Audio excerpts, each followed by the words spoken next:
어느 날 아들이 학교도 맨날 빼먹고 아이들하고만 놀러만 다니는 거예요. 오락실만 다니고. 요즘엔 PC방이겠죠. 아버지가 하도 속이 상해서 아들을 불러놓고 이렇게 이야기했어요. 너 혹시 아브라함 링컨이라는 사람 알아? 예, 들은 것 같은데요. 아브라함 링컨은 네 나이 때 쉴 새 없이 공부만 하고 살았단다. 그러니까 맞아요, 아빠. 아브라함 링컨이 아빠 나이 때는 대통령이 되었죠. 요즘 아이들 말로 못 이기잖아요. 로마서를 우리가 이해를 하려고 하면은 시대적인 상황이 아주 중요해요. 그렇잖아요. 어느 성경도 마찬가지예요. 다음 주는 이사야를 우리가 이야기하는데 이사야 40장부터예요. 그러니까 1장부터 39장까지 여러분 다 읽어오시고 40 정도 읽어보셔야만이 어느 정도 시대적인 상황이 좀 이해가 되지만 그래도 이해가 안 될 거예요. 또 중요한 거는 제가 설교 중에서도 계속해서 로마서에 대한 시대적인 상황을 제가 말씀을 드렸거든요.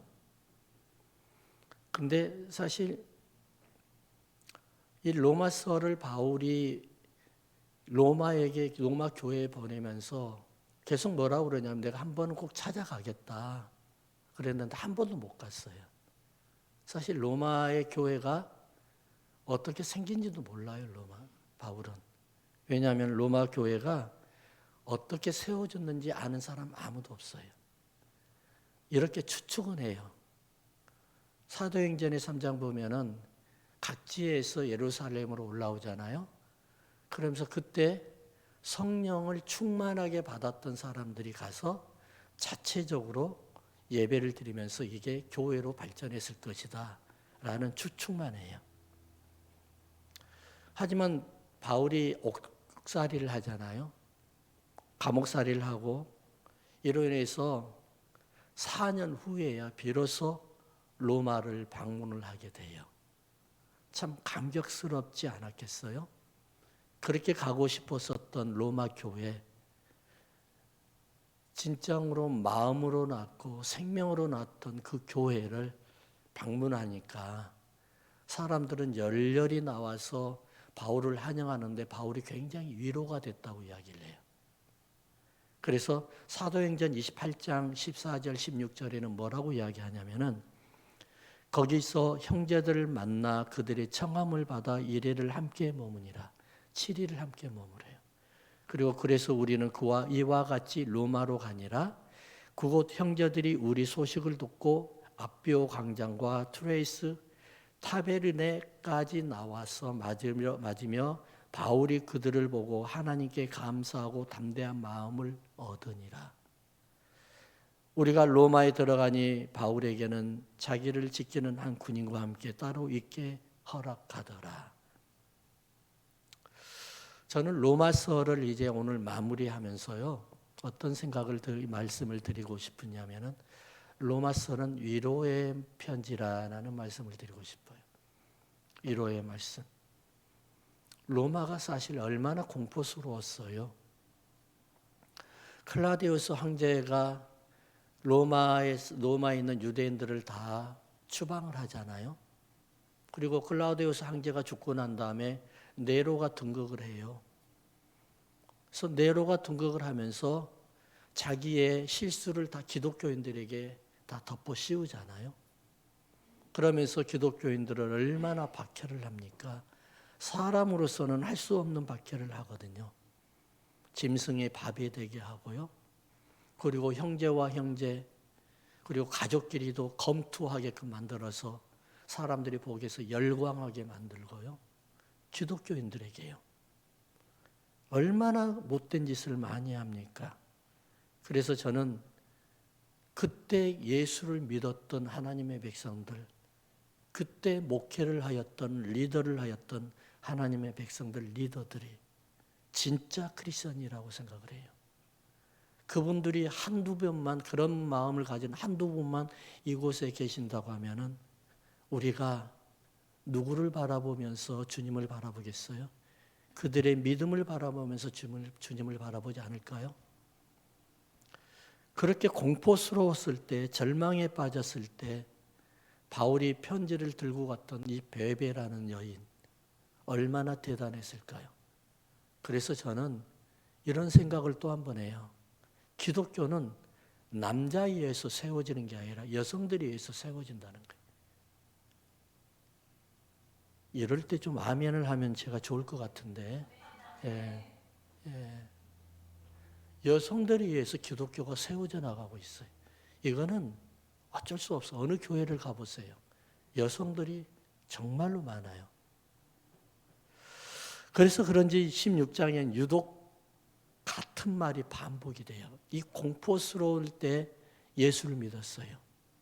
이 공포스러울 때 교회를 책임졌어요. 이럴 때 뭐라고 이야기하냐면은 누구누구에게 문안하라.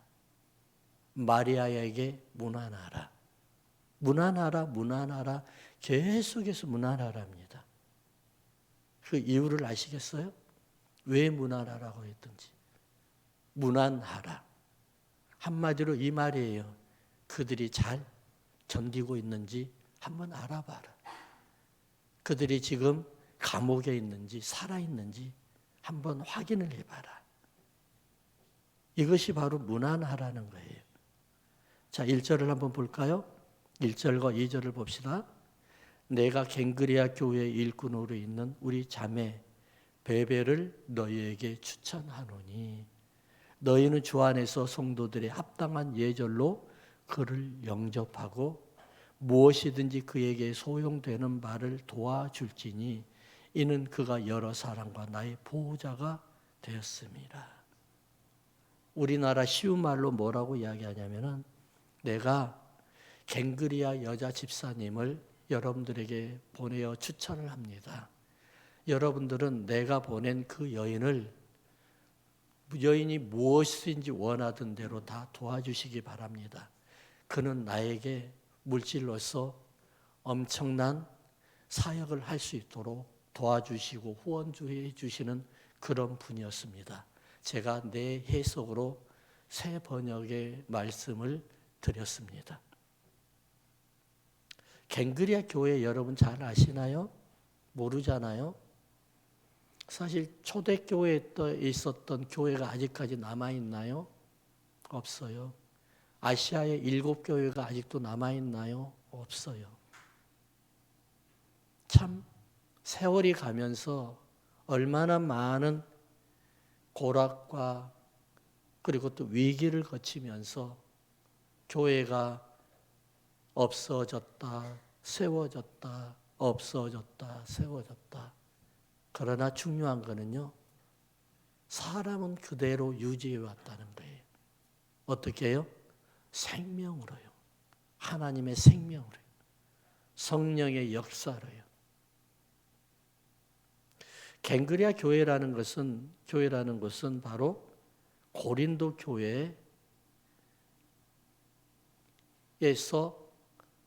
교회에서 그 고린도 교회가 그러니까는 어떻게 세워졌냐면은 그 두 여인이 있죠.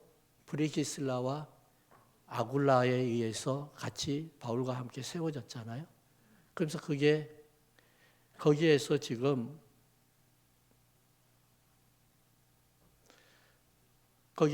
그 교회를 통해서 성령의 역사가 일어났는데 그 성령의 역사에 의해서 그 고린도 교회, 그러니까 동남북 쪽이에요. 같은 고린도 쪽에 있는 그 지역이에요. 그러니까 항구 도시에 있는 그 교회가 바로 갱그리아 교회예요. 그러니까 무슨 말이냐면은 이거예요. 이 고린도 교회가 참으로 세상의 문제는 다 가지고 있었던 교회입니다. 지역사회에도 그 교회는 이런 교회입니다라고 손가락질 밟을 정도의 교회였었어요. 그런 교회에 한 위인이 나타나요. 그것도 성경에 기록될 만한 위인이 나타나요. 그분이 바로 뭐죠? 바로 베베라는 여자 집사예요. 그러니까 바울이 2차 전도 여행 때 고린도에 도착하여서 프리스길라, 아까는 브리스가라고 그랬잖아요. 그러니까 아시리아의 언어와 그다음에 이 언어가 달라요. 그렇기 때문에 약간 다르는데 중요한 거는 프리스길라와 아굴라가 같이 고린도 교회를 지었는데 그 지역에 전파되면서 교회가 세워졌던 교회, 고린도의 동남쪽에 있는 한 11km 정도가 떨어졌답니다. 거기에 있는 항구 도시, 무역의 도시, 바로 갱그리아 교회입니다. 자, 갱그리아 교회, 그 고린도 지역에 악명 높던 고린도 교회 그 지역에서 교회에 대한 이미지가 너무너무 타락하고 있었던, 지금 정말로 많은 사람들에게 입에 오르락 내리락 했던 그런 상황 속에서도 믿음을 굳건하게 지켰던 베베, 그리고 사도 바울이 추천할 수밖에 없었던 그 베베, 그것도 여자가 로마 교회를 갑니다. 로마가 어떤 상황이었다고요? 크리스천들에게는 엄청난 핍박이 일어났던 그런 지역이. 그것도 사도 바울이 복음 편지를 들고 갑니다. 참으로 저는 이런 생각을 하게 됩니다. 여러분들은 이런 생각을 할 수도 있을 거예요. 내가 왜 크리스천이 되었지? 내가 왜 교회를 나갈까라는 생각을 혹시 간혹가다 하게 되나요? 저는 틈만 나면 이런 생각을 해요. 내가 왜 목사를 하고 있지? 내가 왜 목회를 하고 있을까? 라는 생각을 하게 돼요. 그러다가 어느 때인가 내가 방향이 잘못된 방향으로 가고 있는 것을 발견했거든요. 제가 목사 처음에 안수 받을 때 나는 절대로 그렇게 안 돼야지라고 했는데 세월이 지나가면서 나도 변화에 되어 있더라고요. 나중에 보니까 먹고 살기 위해서 목회를 하고 있더라고요. 내가 이런 목사가 되었나? 그렇다고 해서 제가 다른 어느 교회보다 사례비를 엄청 많이 받았던 그런 목회자 아니에요. 여러분 생각하지 마세요. 그런 생각. 예. 근데 내가 먹고 살기 위해서 목회를 하고 있다는 생각이 어느 날 확 들었어요. 진짜 내가 그런 목회자인가? 이게 뭐지? 하는 생각을 하게 됐어요. 사실 그러면서 제가 방향 설정을 다시 하게 되고 끊임없이 제가 돌아보려고 애를 쓰거든요. 그러면서 이런 생각을 했어요. 하나님 참 감사하네요. 내 같은 놈을 주의 종을 만들어서 이렇게 거룩한 단에 올라 세워서 이 정말 연약하고 무익하고 정말 능력이 없고 지식도 없는 저를 통해서 설교를 듣게 하는 성도들을 불러주셔서 참으로 감사합니다라고 제가 기도를 그렇게 해요. 그래서 저는 여러분들에게 기도를 부탁드려요. 제가 못났기 때문에 기도를 부탁하는 거예요. 못났기 때문에. 잘났으면 여러분들에게 기도 부탁 안 해요. 제가 너무 모자라고 못났기 때문에 저는 여러분들의 기도를 먹고 살아야 될 수밖에 없어요.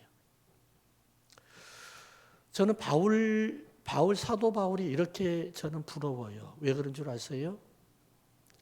그 교회에서, 갱그리아 교회에서 그 엄청난 교회가 지탄을 받고 있었고 이 세상에서 모든 문제를 다 가지고 있었던 그 같은 지역의 교회에서 하나님 앞에 추천할 수 있는, 그리고 로마 교회에 추천할 수 있는 성도를 양육시키고 그를 보낼 수 있었다는 게 얼마나 저는 부러운지 모르겠어요. 저는 우리 교회에서 베베와 같은 교인 한 사람만이라도 나왔으면, 한 사람이 아니고 여러 사람이 나왔으면 저는 춤추고 다닐 것 같아요. 정말로요. 근데 저는 그런 싹이 보이기 시작한다고 저는 생각을 합니다. 그리고 이미 나왔다고 생각을 합니다. 이럴 때 아멘 하시면은 제가 말을 잘못한 것 같네요.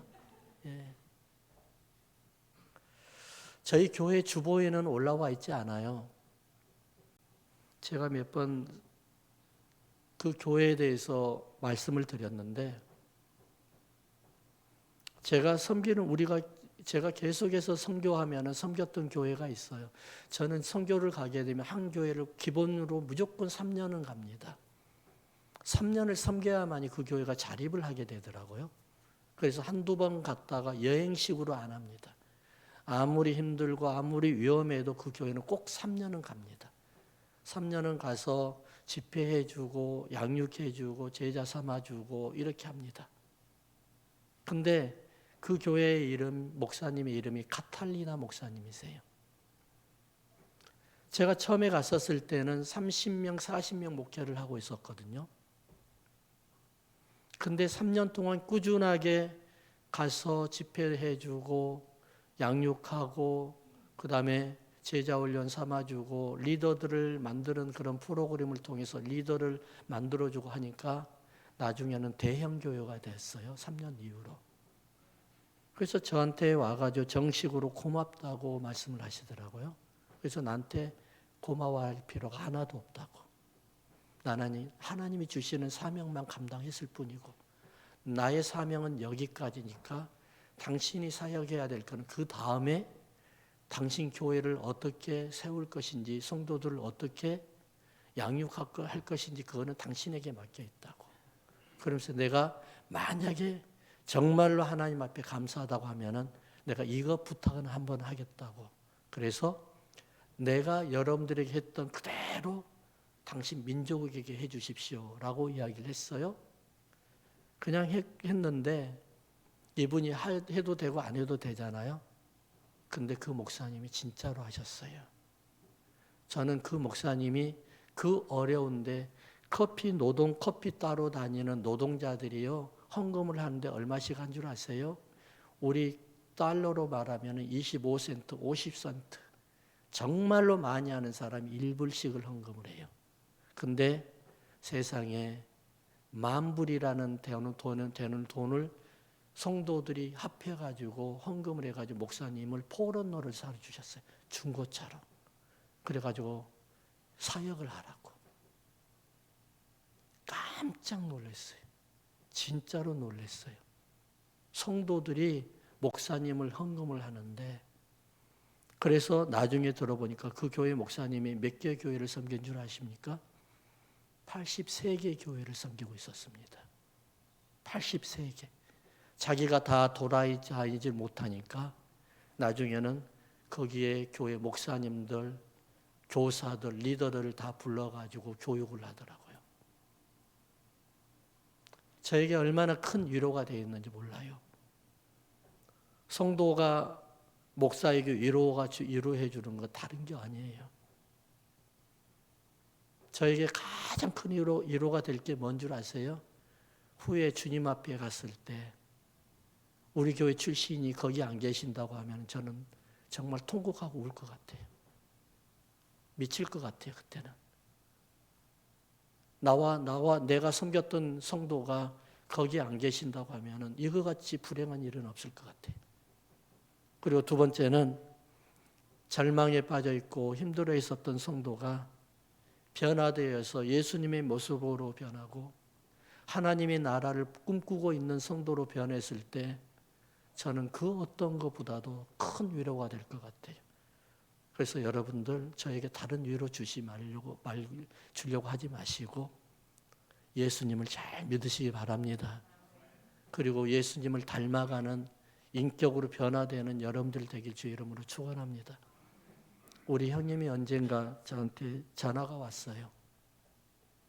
아마 이 설교 말씀을 들을 것 같아요. 우리 형님이 나중에. 전화 와가지고 뭐라고 그러냐면 새벽인데 그 시간이 새벽인데 전화 와서 깜짝 놀랐죠. 저는 항상 카톡으로 전화 새벽 시간인데 전화 오면은 겁이 나더라고. 우리 어머니 살아계실 때 너무 놀랐는데 우리 형이니까 조금 덜 놀래요. 그래서 요즘에는 이제 뭐라고 그러냐 전화 오면은 이제 화를 내요. 예. 아니 잠 안 자고 지금까지 뭘 하고 지금 잠 안 자냐고. 그래서 전화하냐고 그랬더니 형이 하는 말이 어머니가 보고 싶어서 전화했대요. 가슴이 찡하죠. 무너지죠. 저야말로 얼마나 보고 싶겠어요? 말을 못할 뿐이지. 여러분들 얼마나 보고 싶으세요? 먼저 가신 어머니, 아버지를 얼마나 보고 싶으세요? 참잖아요. TV 보다가 조금 어머니만 닮은 사람만 나와도 막 울잖아요. 그러면서 제가 이런 말을 했어요. 형님이 어머니를 보고 싶으면은 제가 그냥 그대로 할게요. 내가 우리끼리 이야기했던 대로. 형, 엄마 보고 싶으면은 빨리 교회 잘 다녀. 왜냐하면 우리 형이 팬데믹 이후로 교회를 잘 안 나간다는 소식 들었거든요. 빨리 교회 가. 그리고 예수 잘 믿어. 천국 가서 엄마 보고 싶으면은 지금 교회 나가서 예수 잘 믿어야 돼. 바울이 예수님의 이름으로 어디에다 내놔도 자랑스러워하는 그런 여자 집사 베베를 소개하잖아요. 자, 베베라는 사람 어떤 사람이에요? 바로 바울이 엄청나게 아꼈던 일꾼이었어요. 용맹하죠. 성령 충만하죠. 그리고 바울을 위해서는 목숨이라도 내어둘 만한 그런 사람이었죠. 바울이 선교하는 선교의 그 후원은 이분이 다 해주죠. 당시에 여러분 여자가 집사가 되어서 바울의 편지를 가지고 로마를 간다고요? 로마에가 어떤 사람들이 있다고 그랬죠? 유대인 크리스천들이 있다고 그랬잖아요. 그리고 로마인들도 그랬잖아요. 여자들은 대우를 못 받던 시대였잖아요. 지금으로부터 2000년 전이에요. 2000년 전 시대가 지금 우리나라로 볼까요? 우리로? 청동기 시대가 아닌가요? 그렇잖아요. 신석기 시대, 고조선 시대로 막 넘어가는 그런 시대가 바로 그런 지금 2000년 전의 시대입니다. 멀리 볼 필요 없어요. 조선시대 때만 보세요. 여성들이 사회활동을 이렇게 자유롭게 할 수 있었나요? 못할 때였어요. 그런데 사도 바울은 베베를 추천을 했어요. 어느 정도 믿길래요? 자기 생명처럼 믿길래요. 그래서 그럼 베베라는 사람은 어떤 사람이었을까요? 한번 따라 합시다. 성령 충만으로 주를 위해서 헌신할 준비가 되어 있는 사람이었어요. 아멘. 주를 위해서 헌신할 준비가 되어 있는 사람이었어요. 사실 우리가 예수님을 믿다 보면 이런저런 고비를 넘기게 돼요. 한때는 잘 믿다가 한때는 그 다음에 푹 빠져가지고 찌그러지고 넘어지고 낙심하고 낙담해서 이분이 정말로 예수님을 믿는 사람인지 아닌지 입술로는 믿는다고 하는데 행위를 보면은 거의 아닌 사람들이 많이 있잖아요. 베베라는 사람은 그런 사람이 아니었어요. 로마의 바울의 편지를 가지고 복음의 편지를 들고 갔다는 소리는 뭘 이야기하는 거예요? 내 목숨을 주를 위해서 내놓겠습니다 하는 소리와 뭐가 다르냐고요. 이런 사람이 바로 하나님 앞에 인정받는 사람이에요. 할렐루야. 우리 세상에 얼마나 많은 고난이 있고 역경이 있어요. 정말로 큰 태풍과 같은 인생에 몰아치는 고난이 올 때가 있잖아요. 이거는 사람으로서는 도저히 감당할 할 수 없는 그런 고난이 있잖아요. 그럼에도 불구하고 하나님이 어떤 사람을 본다고요? 그 어둠 속에 찬란하게 빛나는 작은 불꽃 같은 그 믿음을 본다는 거예요. 여러분들이 그 믿음의 불길만 가지고 있다고 해도 하나님은 여러분들이 인정하고 신뢰하고 하나님이 많은 사람들에게 여러분들을 추천할 줄로 믿습니다. 베베가 이런 사람들이었어요. 이런 사람이었어요. 아무리 어렵고 아무리 낙심하고 아무리 많은 사람들이 아니다, 거기 가면 안 된다, 거기 가면 죽게 된다, 거기 가면 안정을 보장할 수 없다, 그렇게 하더라도 베베는 그런 사람들의 말을 믿지 않았어요. 귀를 담지 않았어요.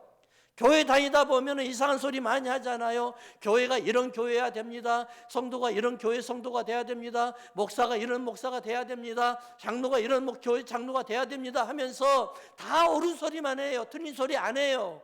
그럼에도 불구하면서 그 사람의 귀를 기울이다 보니까 내가 신앙이 떨어지고 믿음이 떨어지고 내가 하나님을 바라보는 게 아니라 그 사람의 귀를 기울여서 내가 낙심하고 낙담해서 어느 때인가 내가 교회 가기를 싫어하게 되잖아요. 그런 사람들이 틀린 말 하는 거 보셨어요?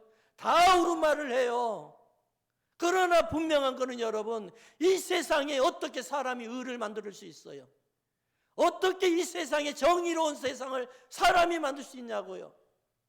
십자가의 피 아니면 절대로 만들 수 없고 예수님 아니면 절대로 만들 수가 없어요. 이 나라는 여전히 사단이 지배한 나라요, 사단이 해방하는 나라요, 사단이 예수 잘 믿는 사람들을 어떻게 하든지 떨어져서 낭망하고 완전히 패망하게끔 만들어버리려고 하는 그런 세상이 바로 어떤 세상이에요? 로마의 세상이요, 지금의 세상이라는 것을 믿으시기 바랍니다.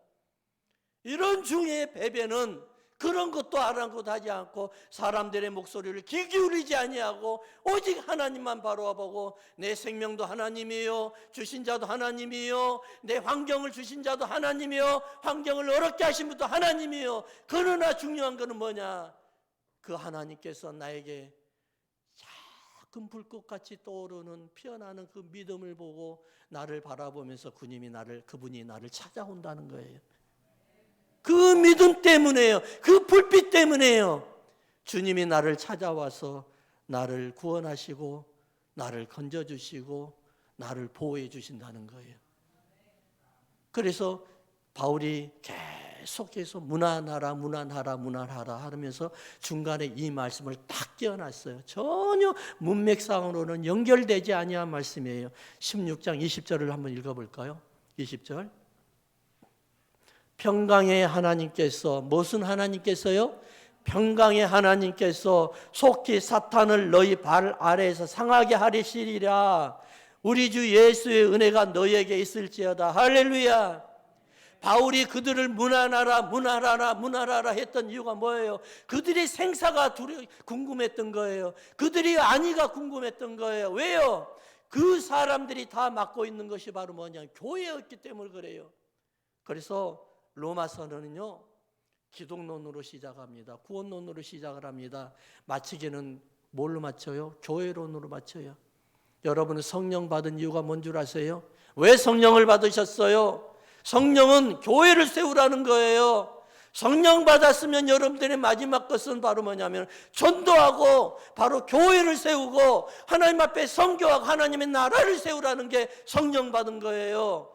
여러분, 성령 받으면 기적과 이적이 나와야 되고 치유가 나와야 되고 회복이 나와야 되고 이것만 바라보면 여러분들은 정말 잘못된 성령님을 받은 거예요.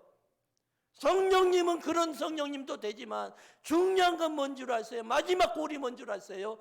교회를 세우는 거예요. 여러분, 교회를. 하나님의 백성들을 세우는 거란 말이에요.